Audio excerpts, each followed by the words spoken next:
So,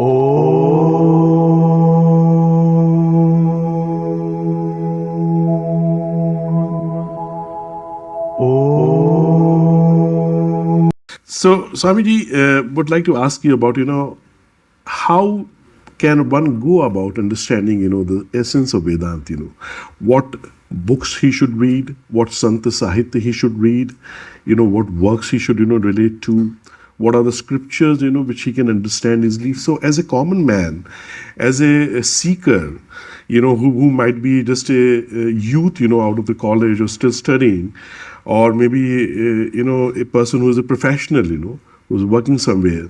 And if, this genuine quest in him arises, how he should go about it? First thing I would like to ask you this, Yes. Once the quest has arisen, the most important thing is the quest. That one must be a seeker. Yeah. That I must be seeking the truth. Once you're seeking the truth, luckily we are living in an age where all of this material is easily available to us. Sometimes it is too easily available to us. That's why we don't pay attention to it. It is. Exactly. It is on the internet. All the books are available. All the teachers are there.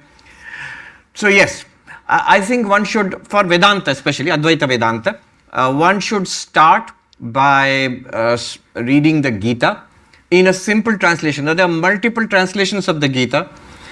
Recently, one more translation was published, and the New York Times had a review of that English translation of Gita.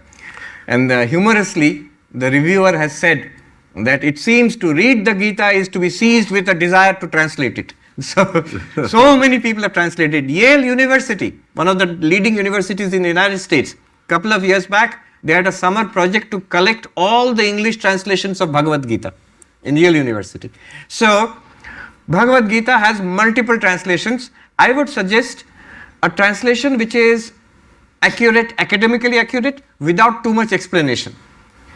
Sometimes there are explanations are not wrong, but they they usually are what we call sampradayik. That means one particular lineage. We will try to explain it in our own way. And if I may ask you, Swamiji, yes, which one would you recommend, just maybe one or two or three, There are multiple ones. Yeah.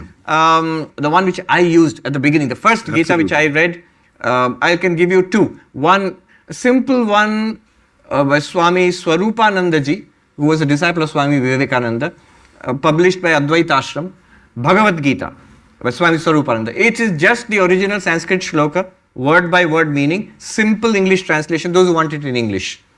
Sometimes there are notes, just one or two lines, not too much, not explanation. So that's wonderful. There are different levels. You want some more explanation. So Swami Tapasyanandaji's translation of the Bhagavad Gita with notes, that has been acclaimed a lot. You want more extensive explanation in a modern sense, Swami Ranganathanandaji's 3 volumes are there based on his lectures on Bhagavad Gita. Swami Chinmayanandaji of the Chinmay Mission. I remember as a kid, I was in class 8, I used to go and sit and listen to Swami Chinmayanandaji giving his Gita Jnana, Jnana Yajna, his pravachans. So his book on the Bhagavad Gita, that's also wonderful, but that's an Advaitic explanation.